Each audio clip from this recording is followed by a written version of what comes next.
প্রিয় ভিউয়ার্স, আজকে শেখ হাসিনার রায় ঘোষণা হবে এবং ঐতিহাসিক রায় দেশের মানুষ সাক্ষী হবে, কারণ এই ট্রাইব্যুনালটি তারই তৈরি করা এবং তার তৈরি করা ট্রাইব্যুনালেই মূলত তার বিচার হচ্ছে।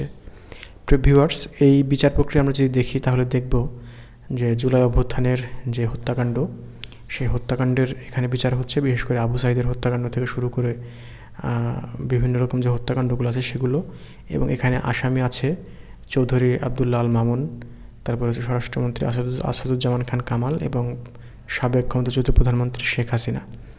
এবং এই রায়গুলো আসলে পর্যায়ক্রমে ঘোষণা হবে, তবে এটির রায় হচ্ছে আজকেই প্রথম। এখন আমরা জানি না যে এটার রায় কী হবে, মৃত্যুদণ্ড নাকি যাবজ্জীবন।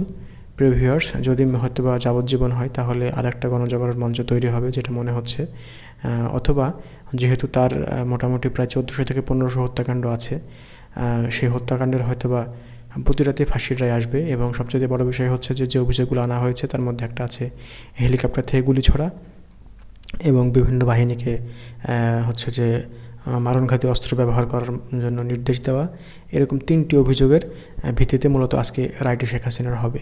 তো প্রিয় ভিউয়ার্স, আসলে এই রায়কে কেন্দ্র করে অলরেডি আওয়ামী লীগ গতকালকে থেকেই তারা বিভিন্ন রকম কর্মকাণ্ড চালিয়েছে। তারা বিভিন্ন জায়গায় অগ্নিসংযোগ, ককটেল বিস্ফোরণ থেকে শুরু করে বিভিন্ন জায়গায় হামলা, সেগুলো তারা করেছে। যদিও ছাত্রলীগ এবং আওয়ামী লীগ দুটো সংগঠন নিষিদ্ধ অবস্থায় আছে, তারপরেও তারা কার্যক্রমগুলো চালিয়েছে।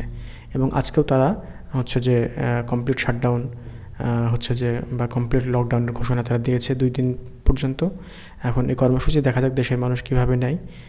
প্রিয় ভিউয়ার্স, আসলে সবদিকে একটা থমথমে পরিবেশ পরিস্থিতি বিরাজ করছে, কিন্তু আমার মনে হয় না আওয়ামী লীগ খুব বেশি সুবিধা এখানে করতে পারবে। কারণ আমরা দেখেছি বিগত সময়ে যে ক্ষমতা যাদের হাতে থাকে, ক্ষমতার একটা অন্যরকম জিনিস। সেখানে আইনশৃঙ্খলা বাহিনী যদি কোনো মানুষের আন্ডারে থাকে তাহলে আসলে অন্য যতই আপনার হচ্ছে যে হোক, তারা আসলে খুব বেশি মানে কিছু করে উঠতে পারে না। আর সবথেকে বড় বিষয় হচ্ছে দেশের মানুষ এখন আওয়ামী লীগের জন্য ক্ষিপ্ত।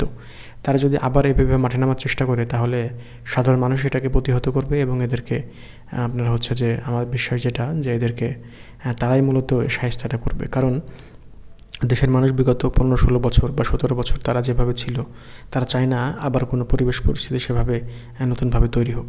তো প্রিয় ভিউয়ার্স, আসলে আমরা দেখি সময় আমাদেরকে কি বলে, এবং আজকে যে রায় ঘোষণা হবে সে রায়ের পরে আবার আমরা কথা বলবো। ধন্যবাদ আপনাদের।